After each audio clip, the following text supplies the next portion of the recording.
Welcome to the Healthy, Wealthy, and Smart podcast. Each week, we interview the best and brightest in physical therapy, wellness, and entrepreneurship. We give you cutting-edge information you need to live your best life, healthy, wealthy, and smart. The information in this podcast is for entertainment purposes only and should not be used as personalized medical advice. And now, here's your host, Dr. Karen Litzy. Hey everybody, welcome back to the podcast. I am your host, Karen Litzy, and today's episode is brought to you by NetHealth. NetHealth is the creator of the Redoc Patient Portal, which provides a secure line of communication between you and your patients. You can use video conferencing for telehealth, have secure messaging, share documents and photos, and your patients have 24/7 secure online and on-demand access to their therapy health information without phone calls and voice messages. If you want to learn more about the Redoc Patient Portal, then contact them at Redoc, that's REDOC, at nethealth.com. So thank you to NetHealth for sponsoring. And now on to today's episode. So today I'm so happy to have on Dr. Gina Kim, and we're going to talk about her transition from being a physical therapist assistant to a physical therapist. So a little bit more about Dr. Gina. She is the owner of Maitri Physiotherapy, LLC in Central Ohio. She is the producer and host of the Medical Necessity podcast. She is a certified integrative dry needling and is pursuing certification in MDT. And she also uses her 10-year background in Tibetan Buddhism to educate her clients in mindfulness and meditation. So like we said, we're talking about her journey. So she started at the bottom as a rehab aide. Then she earned her license as a physical therapist assistant, worked for years in settings ranging from outpatient orthopedics to acute care to home health. While working as a PTA, she completed her doctorate through the University of Findlay Weekend College Bridge Program. So in this episode, we talk about how to make that transition from PTA to PT. We talk about what is a bridge program. We talk about the benefits of being a non-traditional physical therapy student, and of course the ups and downs of physical therapy school while juggling work and life commitments. So if you are a physical therapist assistant or you know someone who's a physical therapist assistant and they're on the fence, they're not sure, this is the perfect episode for them to listen to, so everyone enjoy. Hello, Gina, and welcome to the podcast. I'm so happy to have you on. Well, I'm happy to be here, Karen. So we've got two podcast hosts here. So now you're on the other side of the mic. Oh, goodness. Well, it's great to be here. So today we're going to talk about sort of your non-traditional route to becoming a physical therapist.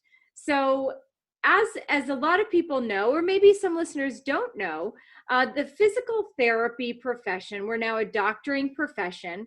So people are going to school for an undergraduate degree and then usually going right into physical therapy school as their graduate school of choice. But Gina made a definite detour from college through to where she is now as a physical therapist. So I will throw it over to you, Gina, and just kind of tell us your story because I'm sure it will resonate with a lot of people. Oh my goodness. So my bachelor's is in computer science. And I won't say how long ago, but let's say Windows 95 was the hot new thing. And everybody was getting a computer science degree. I was even a company's webmaster for a time. So here's the thing. I have zero patience for technology. Long-standing low back issues.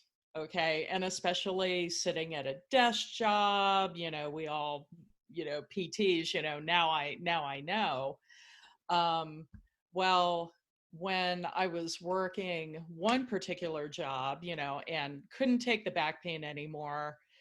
And what do? I go to see my family doctor, and it's x-rays and muscle relaxers. Mm-hmm. And guess what? Didn't help. Shocker. And I can't tell you how many years passed between then and finally I remember I had hired a personal trainer who was himself a physical therapist. And he said, oh, you need to see someone who really specializes more in the low back, because this guy was kind of more on the equipment sales end of things. So I found my PT, and he it's so trite, saying he did his magic on me. It's like, I know what he did on me now, but I went from unable to touch my toes, being in pain, doing that shuffle walk, to, hey, I don't hurt anymore. Yeah. And his reaction was right. And I'm like, wow. And I kind of went away, and being kind of in the transitional phase that I was in with kind of not loving, computer science, that kind of field. And also being kind of a gym rat myself. So I was hanging out with my PT, and kind of doing my own observation hours and doing my due diligence and asking about the education and everything. And he said, well, because I was already I think at that point out of my 20s, right? Mm-hmm. He said, well, you should think about becoming a PT assistant. So I looked into that. It's like, okay, I've got my bachelor's, let me go to community college now, which involved, of course, there was like a year's waiting period, and so I'm taking my anatomy and this, that, and the other. Completed that in 2013, and then worked as a PTA, and all the time thinking, I just want to go ahead and be able to practice on my own. So then that led to, basically looking at my options for grad school, and especially being someone by this time. Let's see, what was I doing? I was. I'm trying to think about my day as a like during my PT assistant time. I was going to school and then going to work as a rehab aide. And then at night, I was going to skate with the Ohio Roller Girls. It's like, I don't know how I did it. So then I'm thinking, if I go into a graduate program in, physical therapy, there's going to be this age difference, and age and experience difference. And I remember I interviewed with one school, and she was the admissions secretary, and I won't say which school, but she said, people are working later in life. Yeah. Yeah. So I had heard about the bridge program up at University of Findlay, weekend college bridge program.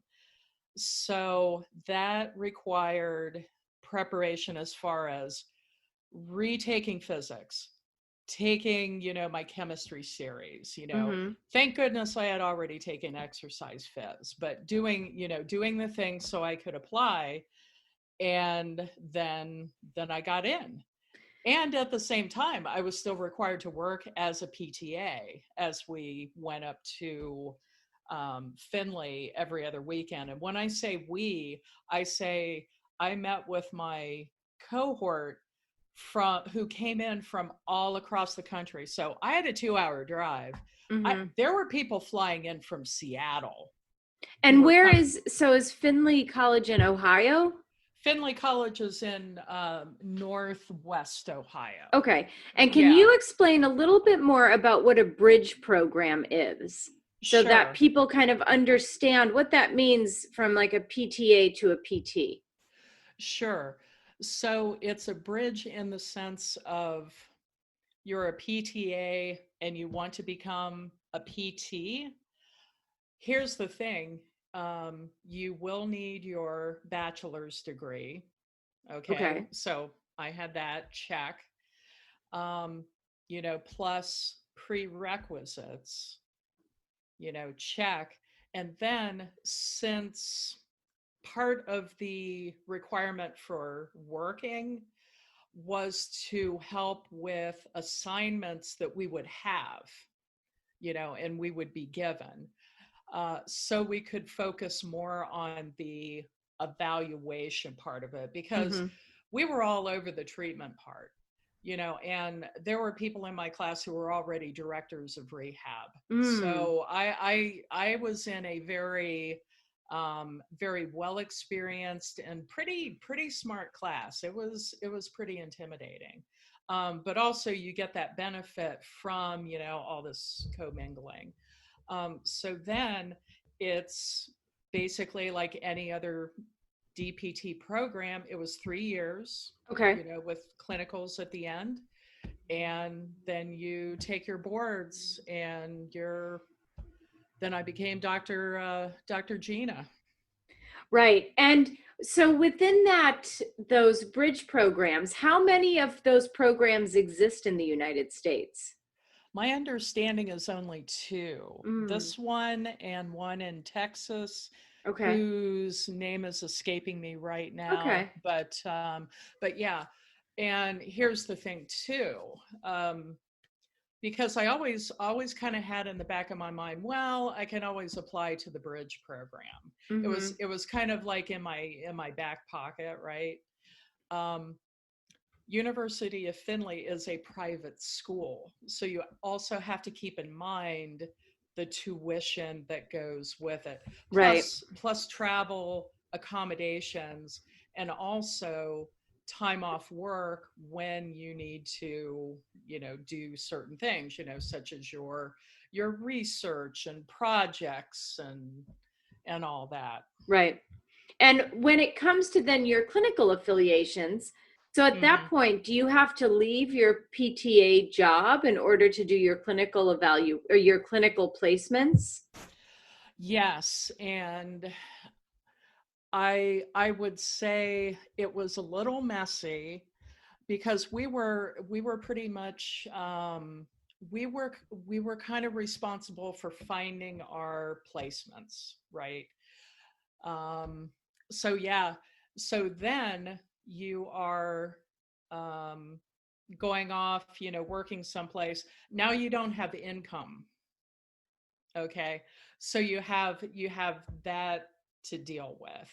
And there were I don't even know how many people in my class had children. Some had young children, but somehow they managed. you know we got a big heads up from the class before us, like in our orientation, spoke to us and said, you guys are going to need a team to help you get through this. You have to rely on each other. You have to rely on your spouses, your partners, your friends, things as basic as have a food plan. And I'm not even kidding, because between working, coming home and studying, you're done. Right. So my husband, I started out, like with the food prepping and the making the healthy food and everything. By the end, we're eating pizza. Yeah, I was going to say you're eating It's pizza. like, babe, Yeah. yeah, babe, can you please, pick up something? Yeah, Yeah. It's yeah. pizza and takeout at the end. So, Oh, but absolutely. I think Yeah. that brings up a lot of really important considerations for people. So, if you are a physical therapist assistant and you are looking to become a physical therapist, we know there are maybe just 2 bridge programs in the United States, and that there are a lot of considerations that you have to think about before you go into that program. Like once you do your clinical placements, you kind of can't work at your job as a PTA anymore. Right. Absolutely. And yeah. What did you do? What would be your best tips for time management? We know, obviously, you just gave away that by the end, it's pizza and takeout. No, I'm just joking. Yeah. But what are some good tips on time management? As you said, you have to study, do research, and you're still working as a PTA. Mm-hmm. My time management, I think number one, God love them. I have cats. I don't have children. Honestly, I didn't know how the parents did it. And I think they were even better time managers than I was. So for them, it was, working around, okay, the kids are in bed or it's before the kids are up. And for me, it was kind of the same thing. Like if I wanted to, spend time with my husband, occasionally, it would be up, first thing in the morning. Because and it also depends, if you're a morning person, evening person, because I'm like out like a light. Mm-hmm. But, if I've got something to do, I'm up at 5 a.m., no problem. And I guess the thing that I'm taking away here, and this might be my like naivety here, but I thought like a bridge program going from a PTA to a PT would be, I don't want to say easier than your traditional program, but that because you're already in the field that it would be easier. Do you know what I mean? And that's clearly not the case. Like I didn't realize it was 3 years. I thought, oh, maybe it's like 2 years and most of it's clinical.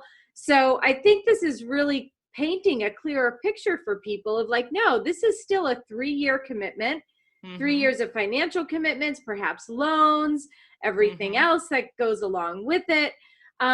Was there anything about the bridge program that surprised you? Because I'm surprised, number one, that it's 3 years and that it's, right. I don't know what I was thinking, but this was not it. So I'm glad that you're bringing all this up. So is there anything about the program that really surprised you? And on that note, we'll take a quick break to hear from our sponsor and be right back with Gina's answer. This episode is brought to you by Net Health, helping you maintain strong relationships with your patients. The ReDoc patient portal provides a secure line of communication between you and your patients. Conduct virtual visits and have follow-up conversations with your patients via secure messaging when it's convenient for you. Patients have 24/7 secure, on-demand access to their therapy health information without phone calls and voice messages. Video conferencing for telehealth, secure messaging, share documents and photos, and view health information and appointments. To learn more, contact them at redoc@nethealth.com.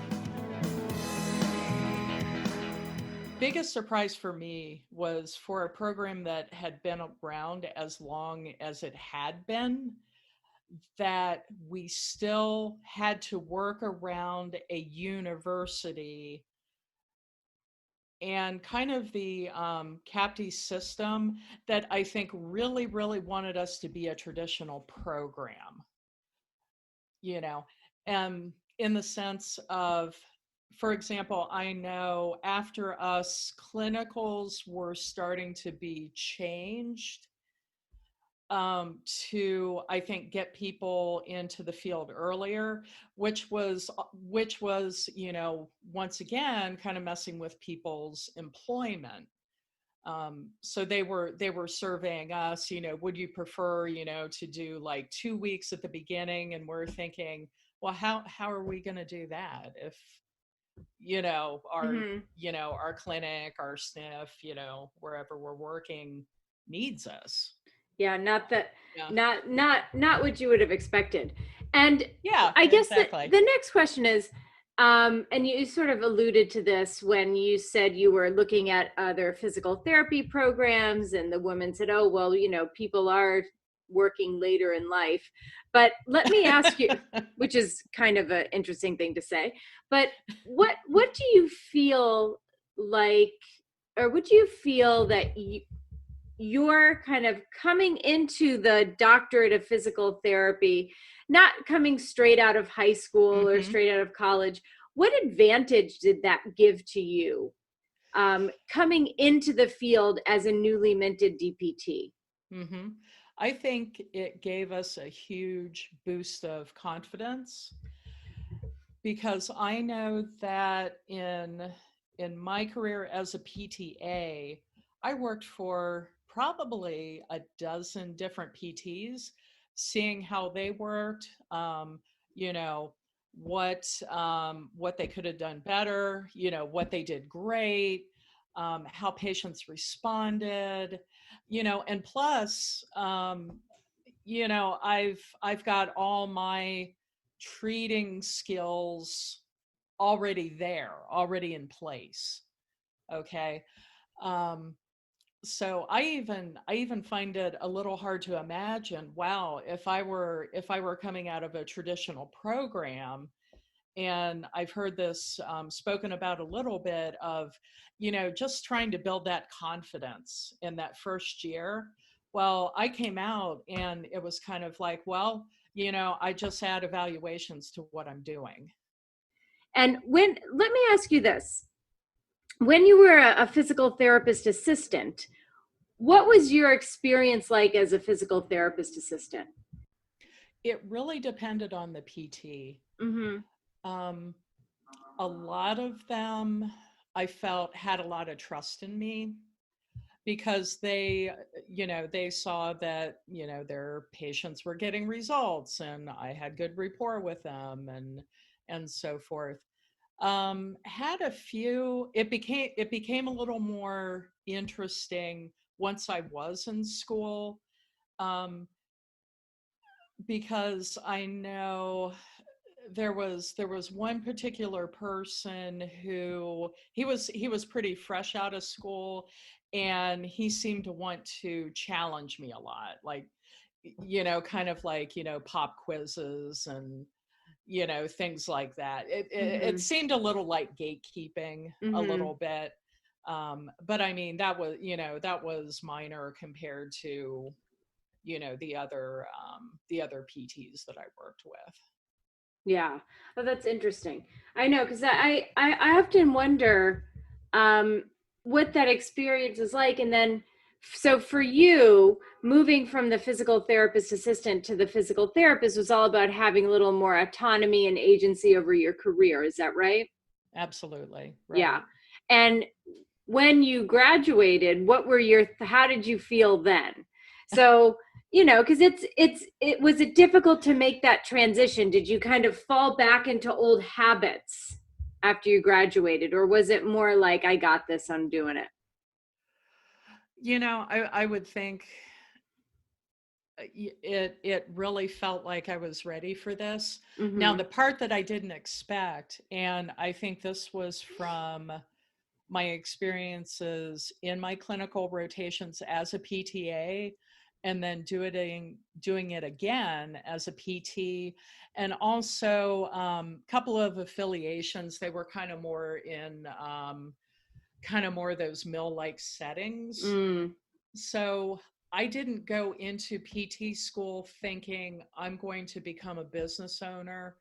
But once I was finished, I was adamant that I needed to create my own career. And you knew that. So when did you graduate from physical therapy school and get your DPT? So graduation was end of 2018. Oh, okay. And then tested for my boards in what was, wow, May.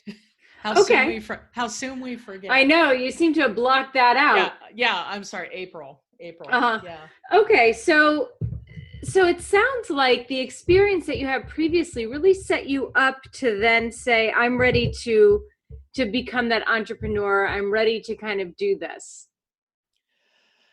I think as far as mindset, yeah, still in our business class was kind of the classic, okay, let's write a business plan about how to build a brick and mortar clinic.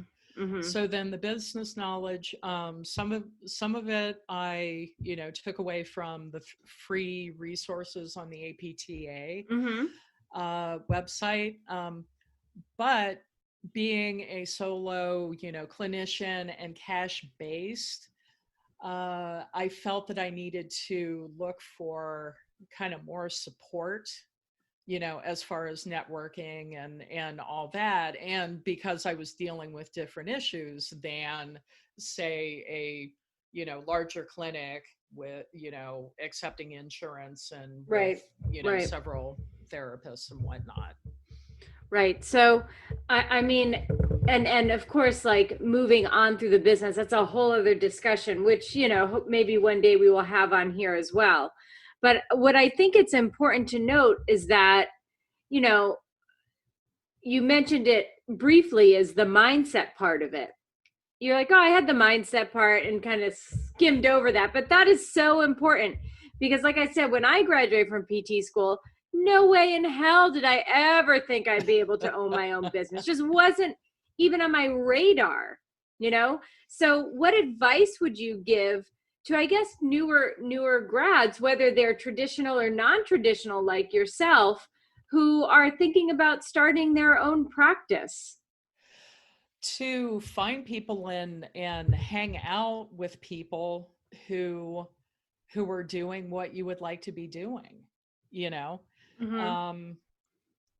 were already folks in my class who, they were having their plans in place. Like one of them was going to become a partner in a clinic. I mentioned several were directors of rehab someplace. Another guy, he already had, his athlete and sports training practice up. He was running that while he was doing everything else. Yeah. So it seems, I think what's so interesting is that sort of non-traditional path to physical therapy seems like it, because people have already gone through so many life experiences or maybe different jobs, and they feel like, boy, they're really ready to be in the space that they're in and own it. Yeah, absolutely. Yeah. And I definitely know that confidence was there. And even, and at the same time, I know of a few classmates, they were already looking at residencies, they were looking at specialization.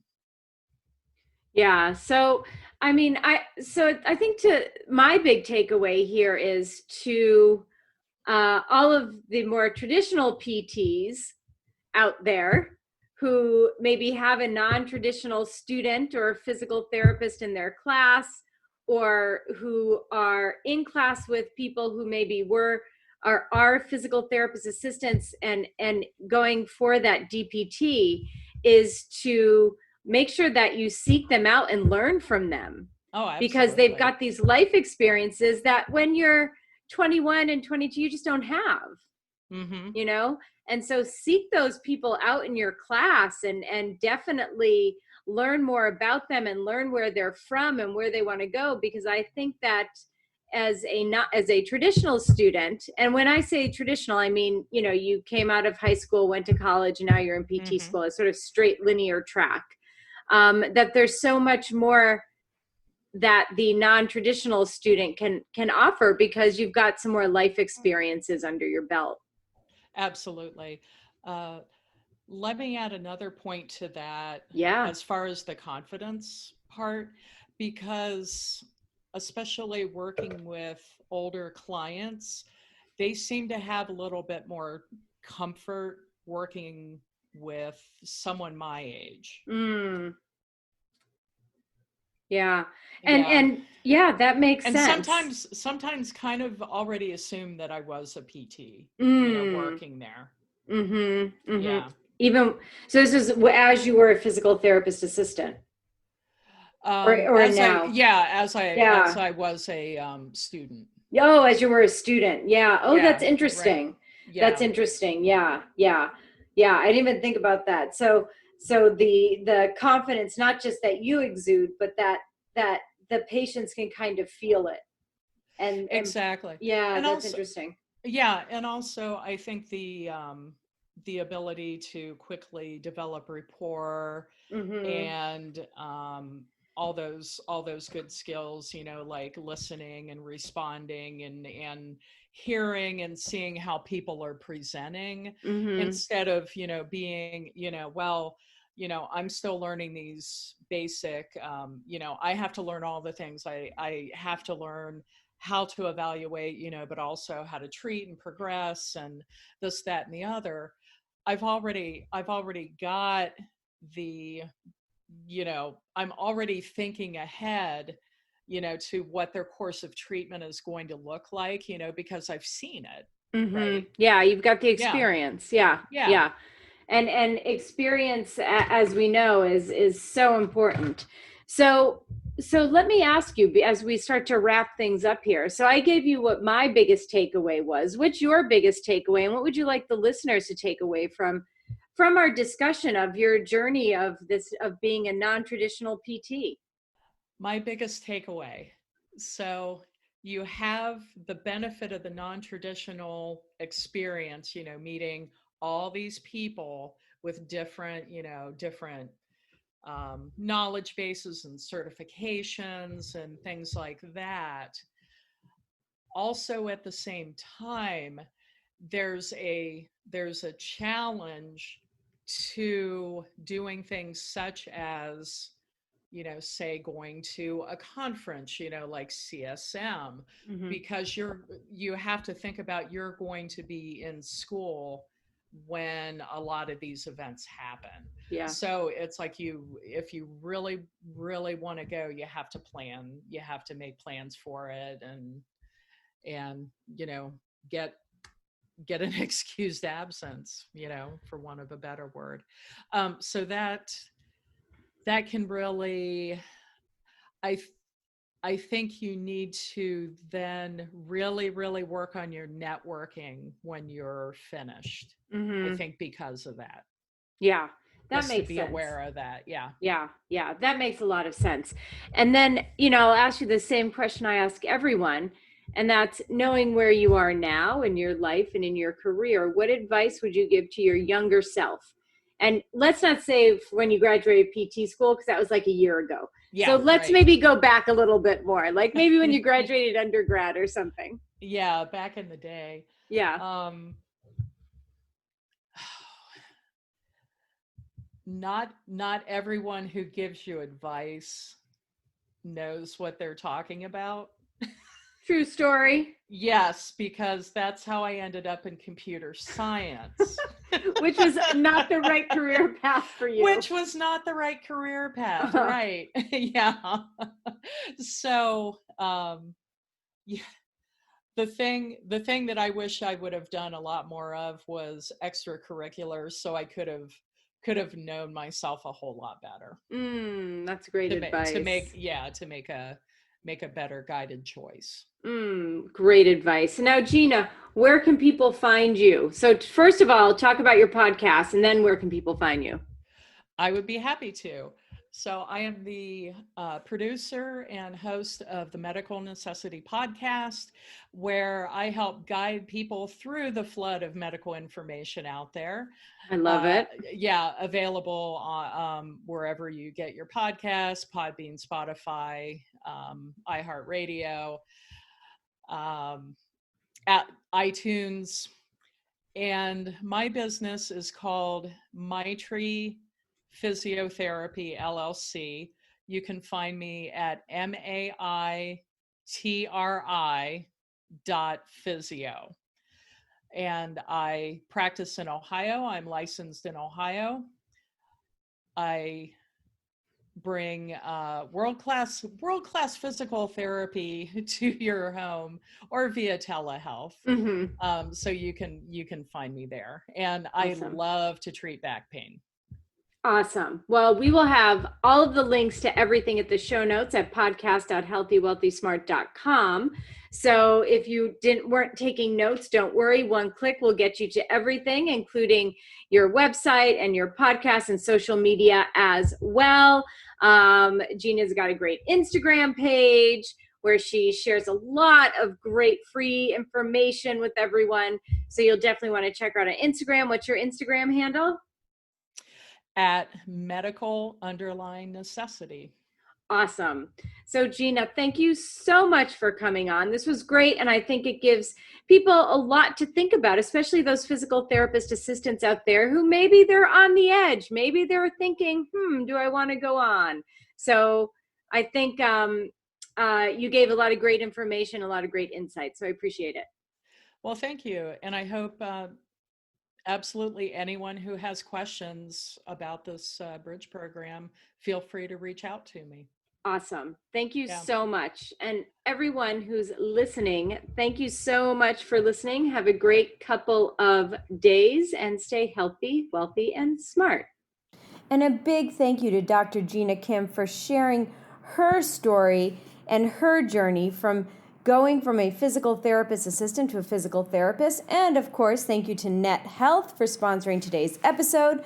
So they are the creators of the Redoc Patient Portal, which provides a secure line of communication between you and your patients, conduct virtual visits, have follow-up conversations with your patients via secure messaging when it's convenient for you. Patients have 24/7 secure on-demand access to their therapy health information without phone calls and voice messages. To learn more, contact them at Redoc, that's REDOC, at nethealth.com. Thank you for listening, and please subscribe to the podcast at podcast.healthywealthysmart.com. And don't forget to follow us on social media.